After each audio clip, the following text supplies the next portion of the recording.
ఆచి చికెన్ మసాలా. మోదీకి ప్రశంసలే కాదు విమర్శలు కూడా వస్తున్నాయి. మోదీ 12 ఏళ్ల పాలనలో ఎలాంటి అభివృద్ధి లేదన్నారు సిపిఐ నేత నారాయణ.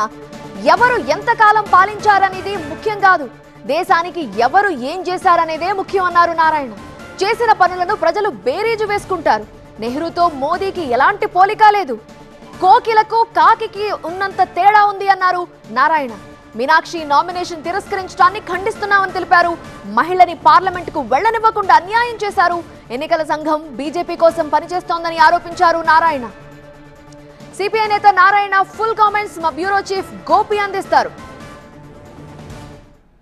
భారతదేశ చరిత్రలో సుదీర్ఘకాలం ఎన్నికైన ప్రధానమంత్రిగా నరేంద్ర మోడీ రికార్డు సృష్టించారు. గతంలో జవహర్లాల్ నెహ్రూ 12 ఏళ్ల కాలానికి సంబంధించి ఇప్పుడు ఆ రికార్డును అధిగమిస్తూ ఎన్నికైన ప్రధానిగా ప్రజాస్వామ్యయుతంగా ఓటింగ్ ప్రక్రియ ద్వారా ఎన్నికైన ప్రధానిగా మోడీ రికార్డు సృష్టించారు. ఈ అంశానికి సంబంధించి దేశవ్యాప్తంగా ఆయనకు అనేక మంది అభినందనలు తెలుపుతున్నారు. ప్రపంచ దేశాధినేతలు కూడా ఆయనకు అభినందనలు తెలుపుతున్నారు. ప్రస్తుతం ఇదే అంశానికి సంబంధించి మనతో మాట్లాడేందుకు సిపిఐ జాతీయ నాయకులు నారాయణ గారు ఉన్నారు. సార్, ప్రధాని నరేంద్ర మోడీ ఒక రికార్డు సృష్టించారు ఎన్నికైన ప్రధానిగా సుదీర్ఘకాలం పనిచేస్తూ. సో ఎట్లా చూస్తారు ఈ సందర్భంగా?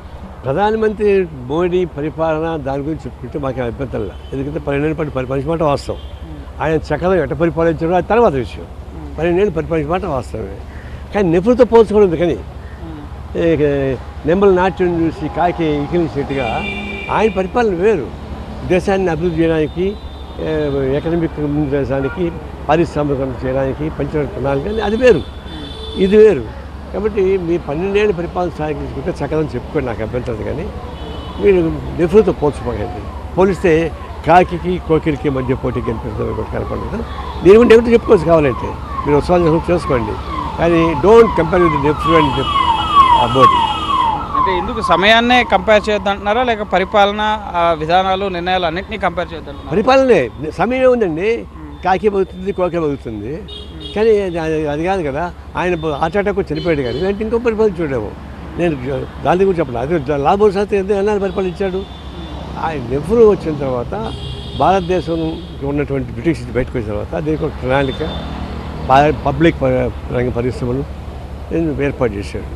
ఈయన వచ్చిన తర్వాత ఒక్క పబ్లిక్ పరిశ్రమలు రాకపోగా మొత్తం క్లోజ్ చేసి పారేశాడు. ఈయన చరిత్ర ఏంటంటే పబ్లిక్ పరిశ్రమలు మూతేసేట చరిత్ర ఎన్నుకుంటే పబ్లిక్ రంగ పరిశ్రమలు తీసుకోగా దేశ ఆర్థిక స్వావలంబనానికి ఉపయోగపడే పని ఇంప్రూవ్ చేశాడు. ఆయన ప్రజాస్వామ్యం, సెక్యులరిజం, ఫెడరలిజం ఆయన గౌరవించాడు. ఎందుకు ప్రజాస్వామ్యం కానీ లౌకిక వ్యవస్థ కానీ కాన్స్టిట్యూషన్ దగ్గర నమ్మకం లేకుండా పోయింది. అందువల్ల ఈయన్ని రాజ్యాంగంలో నిర్మించబడినటువంటి పంచభూతాలు ఉన్నాయి. President of India, election commission of India, chief justice, NITI Aayog, CBI ఉన్నాయి. ఈ పంచభూతాన్ని నాశనం చేసింది ఈయన. పంచభూతాన్ని సక్కగా నేర్పించింది నెహ్రూ. ఇన్ని ఎట్లా కంపేర్ చేస్తాం? కాబట్టి మీరు చెప్పుకుంటే మాకు అభ్యంతరం లేదు. కానీ don't compare with Nehru and Modi. అంటే ఈ 12 ఏళ్ల పాలన నెహ్రూలు అప్పుడు పరిపాలించినప్పుడు ఉన్న పరిస్థితులు వేరు, ఇప్పుడు స్వాతంత్రం వచ్చిన తర్వాత పరిస్థితులు వేరు. సో దేశాన్ని అభివృద్ధి చెందిన దేశంగా మార్చేందుకు మోడీ పనిచేస్తున్నారు అంటున్నారు. నిజమే, ఆయన చెప్పేది అంతా కరెక్టే. అభివృద్ధి ఏమిటి? టాటా, బిర్లా, గోయంక, అదాని వాళ్ళు బాగా అభివృద్ధి అయ్యారు, బ్రహ్మాండంగా అభివృద్ధి అయ్యారు, ఊహించలేని పద్ధతులు అభివృద్ధి అయ్యారు. కానీ కిందకు వచ్చా కానీ 190 దేశాలు ఉంటే 140 దేశం మంది అండర్ డెవలప్డ్.